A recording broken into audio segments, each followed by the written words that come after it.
What's going on, everybody? Welcome back to another video. Today we're going to be talking about whether or not it's worth being a technician or a mechanic in the year of 2024. Take everything I'm going to say with a grain of salt. I'm just touching my 3-year mark next month, so I'm not as seasoned as some guys who've been there for about 10 years or 15 years, but I feel I'm pretty seasoned enough to know what I'm talking about. So without further ado, let's get right into the topic. And we're going to start off with number one topic, which is flat rate. I did do on my book here, and I made a couple of notes, so I might be referencing down to this, just so I can kind of go with what I'm trying to say here on my agenda. So we'll start off with number one, which is a flat rate system. That's a huge controversy in the auto dealership life, whether flat rate is good or not. Some people think it's great, some people think it's really bad. I'm kind of in the middle. If you work at a great dealership that produces high volume and has a lot of people coming in Monday through Friday or Monday through Saturday, Monday through Sunday, whatever days you guys are open, and you guys have high volume, it's worth it. Especially if you work hard, you can make your checks, and you can make pretty big checks if you're just busting your ass all day. So for that, it's good. But if you live in different states like I did in Colorado, where you have blizzard seasons, or if you're living in Chicago where it has blizzard seasons or anything like that, and you don't have what California has, which is a guarantee for 80, then it gets really tough, because what you flag is what you make. So you don't have guarantee in other states. So there's definitely pros and cons in the flat rate system. A lot of people don't like it as well because of the pay. They think you should get paid a whole lot more money than what some techs get paid, and I do agree with that. And the only way to get raises nowadays is getting your ASCs. For the auto brands that do require ASCs, if you're not in that brand like BMW or Porsche, some Mercedes or anything like that, you don't need ASCs. But if you're at Toyota, Nissan, Honda, anything like that, they do require ASCs. Most of the time, most dealerships will give you raises by getting your ASC. So if you're not a good test taker and you suck at taking tests, and you just kind of get in front of that screen to take your ASC and you just draw a blank in your head and you can't pass them, it's tough to get a raise in the auto industry. So I think flat rate system is still good. Some people might not think it's good. I think it's good. I work hard, so I think it's good because I just keep moving. But I think if you just keep your head down and you keep grinding and you keep getting work, you're gonna make good money, and you're gonna make your hours, especially in a high volume dealership. Again, if you're in a slow volume dealership, it is gonna be a lot harder than it is on a higher volume dealership. So keep that in the back of your mind. Next one we're going to talk about is still kind of in the flat rate system, that a lot of people don't like, is the security of flat rate system. So kind of going back to what I mentioned before, if you're not in the state of California and you're in another state that doesn't have a guarantee, a lot of people prefer hourly, because you can go in and if it's slow, you're still going to get paid, where you're not kind of begging for work or trying to find work anywhere you can just to try to flag hours. So it is a nice thought to have hourly, and that's kind of why a lot of people in this industry are leaving, because of the flat rate, and they're seeking the hourly jobs such as fleet, heavy duty, or anything like that that pays really high wages, and you're getting hourly pay. So no matter what you do, you can sit there and have no work because it's slow and you're still getting paid. Whereas then for flat rate, if it's slow, you guys sit there, you're looking for work, you're not getting paid. So hourly is great, and a lot of people are going that route. I still think flat rate's still good at this time. I don't think it's going to go away anytime soon. However, they do make some pretty big changes in it. I think it will start to go downhill instead of uphill. And I think that's why a lot of older people and younger people are leaving the industry to go to those hourly positions. I got this Porsche shirt on. That's my cousin. He worked at a Porsche. He left the auto industry. I do know another Porsche mechanic who was a master tech and became a foreman at another Porsche dealership. He left. And I do know a lot of other people in the industry that are leaving because of the flat rate system. So moving on from the flat rate system, because that's such a huge controversy and that'll take forever to talk in a video, we'll kind of leave that open for the comments. And if you guys want to comment down below if you think it's good or not, comment down below on the flat rate system.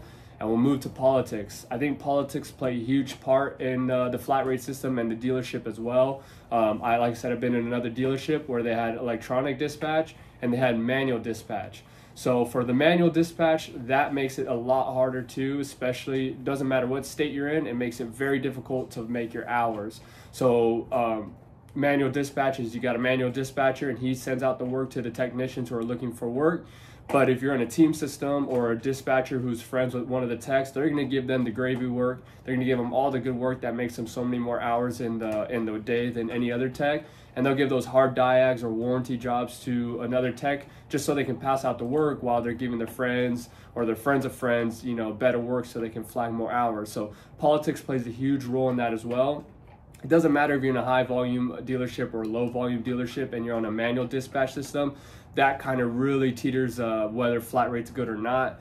But if you work in a dealership where it's an electronic dispatch system where you have to hit L or locate a different car and it's up to you to find the work, that's, I think, the system that every dealership needs to be on. So it cuts out that middleman of handing out work to their friends or anyone like that, because then it gives a fair play for everyone in the field trying to get those hours. And the people that do want to get hours, it gives them a better chance of making more hours than the ones who just kind of want to skate by and, you know, have their friends hand them the easy gravy work, trans services, brake flushes, brake pads, things like that. So politics do play a huge role.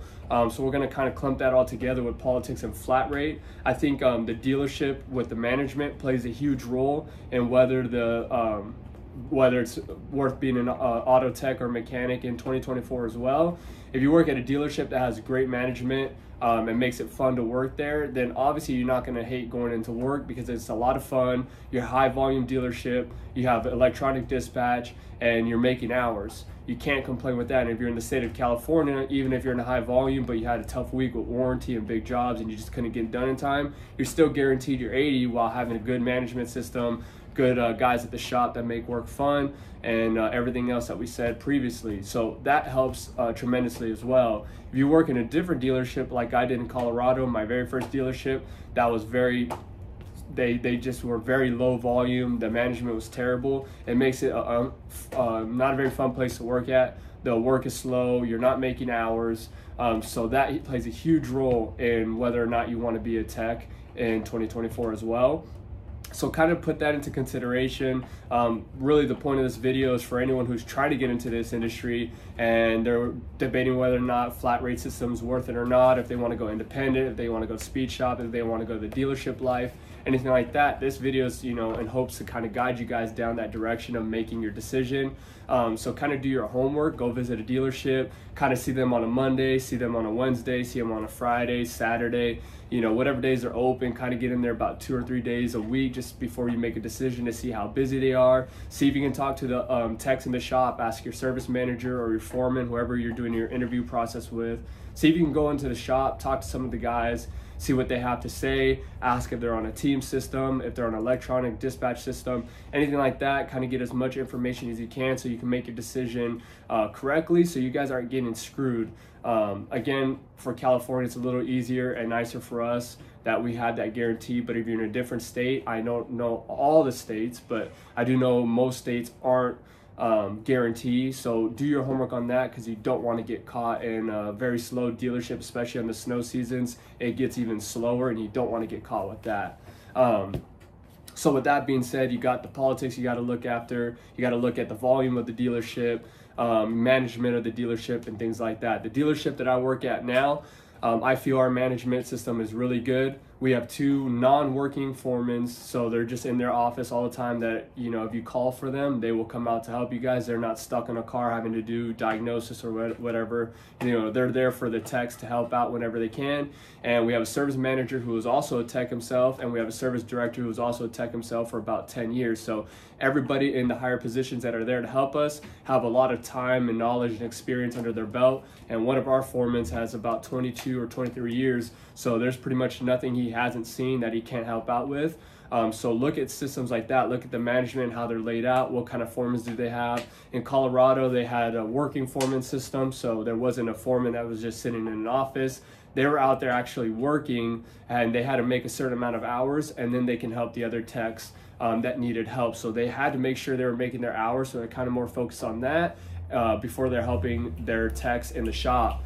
But that kind of plays a huge role in it as well. So if you can find a system like us where we're electronic dispatch and you have a good management system like that, that really plays a role, because if you're getting stuck and you're new into the system and you got thrown into the line and you need help with diagnosis, it's nice to know you have some backup and people who care and want to help you grow as a tech, that have good foremans and management system like that. So look for that management system, volume, and everything else we said previously. I do want to point out another thing that you guys need to consider if you're trying to get into this industry, and whether or not it's worth, you know, continuing this path, or if you're trying to get into this path, are tools. So as you can see here, we got Snap-on. If you guys follow my channel, you guys know I love Snap-on. I think they're worth the money.